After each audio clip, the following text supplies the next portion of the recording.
चलिए जानते हैं हरियाणा की 25 बड़ी खबरों को सिर्फ 10 मिनट में।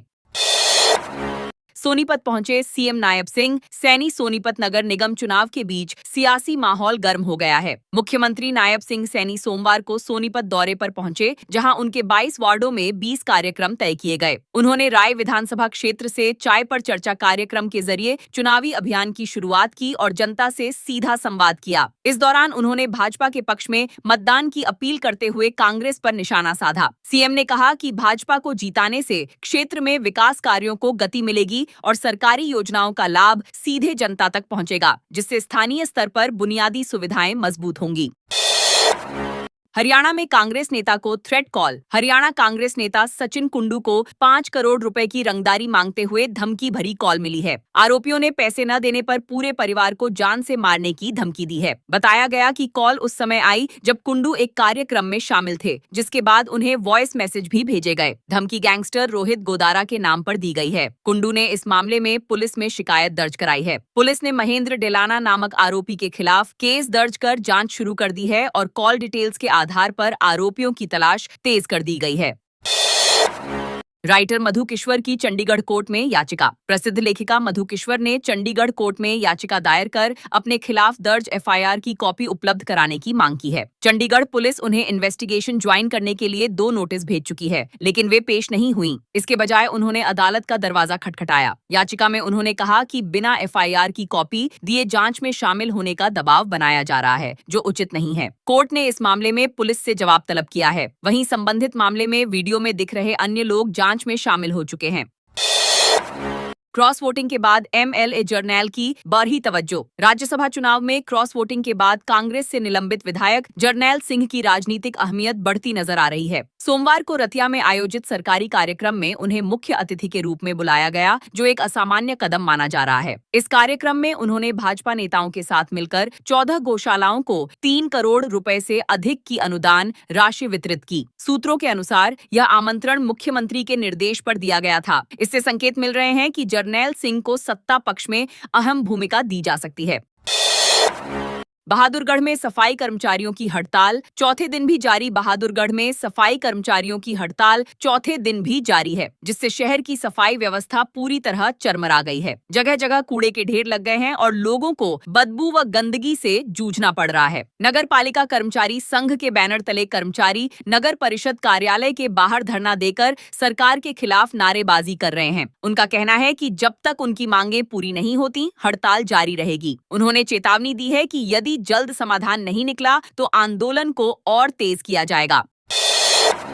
सीएम के राजनीतिक सचिव की कार से टकराई नीलगाय। हरियाणा के मुख्यमंत्री के राजनीतिक सचिव तरुण भंडारी की कार रविवार देर रात पंचकूला में नीलगाय से टकरा गई। हादसे में कार को नुकसान हुआ, लेकिन भंडारी और उनके साथ मौजूद लोग सुरक्षित बच गए। बताया गया कि वे चुनाव प्रचार कार्यक्रम से लौट रहे थे, तभी रास्ते में अचानक नीलगाय सामने आ गई और टक्कर हो गई। घटना के बाद कुछ समय के लिए मौके पर अफरा तफरी मच गई, लेकिन किसी के घायल न होने से राहत मिली। यह हादसा देर रात कम रोशनी और वन्य जीवों की आवाजाही के कारण हुआ बताया जा रहा है। रोहतक की वैश्य शिक्षण संस्था में राजनीति हलचल तेज।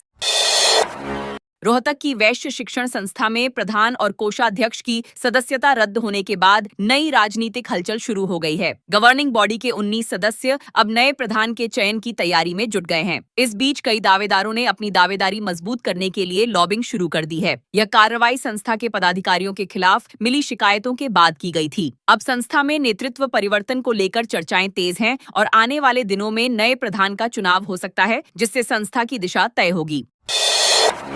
गोहाना की अनाज मंडी में बारिश में गेहूं भीगा। सोनीपत जिले की गोहाना अनाज मंडी में तेज आंधी बारिश के कारण खुले में रखा लाखों क्विंटल गेहूं भीग गया, जिससे किसानों और व्यापारियों को भारी नुकसान हुआ है। मंडी में जलभराव की स्थिति बन गई और सीवर जाम होने के कारण पानी की निकासी नहीं हो सकी। तेज हवाओं से तिरपाल भी उड़ गए, जिससे अनाज पूरी तरह भीग गया। मंडी में करीब 1.61 लाख मीट्रिक टन गेहूं पहुंचा था, जिसमें से बड़ी मात्रा अब भी उठान के इंतजार में थी। इस घटना ने मंडी व्यवस्था की खामियों को उजागर कर दिया है। चंडीगढ़ की विरासत अंतर्राष्ट्रीय बाजार में नीलाम। चंडीगढ़ की ऐतिहासिक विरासत एक बार फिर विदेशों में नीलाम होती नजर आई है। ब्रिटेन के स्वॉडर्स ऑक्शन हाउस में पियरे जीनरेट द्वारा डिजाइन किए गए फर्नीचर के 4 लॉट करीब 20,800 पाउंड में बेचे गए। इन फर्नीचरों पर चंडीगढ़ के सरकारी विभागों के पहचान चिन्ह मौजूद थे। इसके बावजूद इन्हें नीलामी से नहीं रोका जा सका। इस घटना ने सरकारी संपत्ति की सुरक्षा और निगरानी पर सवाल खड़े कर दिए हैं। विशेषज्ञों का कहना है कि इस तरह की नीलामी से शहर की सांस्कृतिक विरासत को नुकसान पहुंच रहा है और इसे रोकने के लिए ठोस कदम जरूरी हैं। सिरसा में भारी ओलावृष्टि, खरीद केंद्र पर गेहूं भीगा। सिरसा जिले में बीती रात मौसम ने अचानक करवट ली, जिससे किसानों को भारी नुकसान झेलना पड़ा। डबवाली, एलनाबाद और रानिया क्षेत्र में तेज बारिश के साथ हुई भारी ओलावृष्टि ने अनाज मंडियों और खरीद केंद्रों में रखे लाखों क्विंटल गेहूं को भिगो दिया। रात करीब 8:17 बजे शुरू हुई ओलावृष्टि देर रात तक जारी रही, जिसमें तेज हवाओं और बिजली की गर्जना ने हालात और बिगाड़ दिए। कई जगह पेड़ गिर गए और सड़कों पर वाहन चालकों को रुकना पड़ा। ओलों की तीव्रता इतनी अधिक थी कि उनके गिरने की आवाज पत्थरों जैसी सुनाई दे रही थी।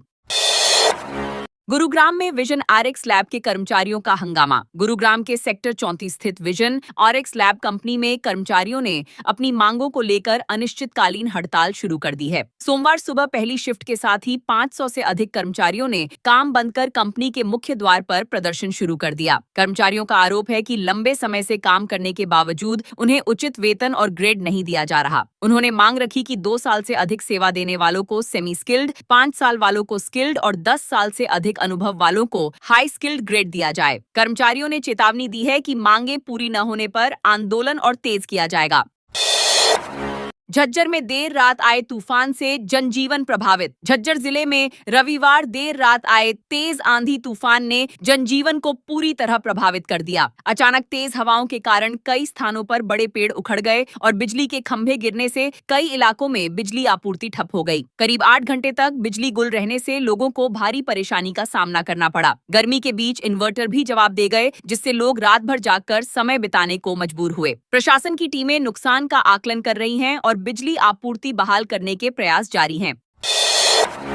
चंडीगढ़ में फर्जी मेजर के खिलाफ चार्ज फ्रेम। चंडीगढ़ में आर्मी मेजर बनकर ठगी करने वाले आरोपी गणेश भट्ट के खिलाफ अदालत में चार्ज फ्रेम कर दिए गए हैं, जिससे अब मामले की सुनवाई शुरू होगी। आरोपी की जमानत याचिका हाईकोर्ट के बाद सुप्रीम कोर्ट ने भी खारिज कर दी है। पुलिस जांच में आरोपी के पास से आर्मी की वर्दी, बेल्ट और कैप बरामद की गई है, जबकि एक टूटा मोबाइल भी मिला है, जिसे उसने सबूत मिटाने के लिए तोड़ा था। पुलिस का कहना है कि आरोपी ने लोगों को फर्जी पहचान के जरिए ठगा और सबूत छिपाने की कोशिश की।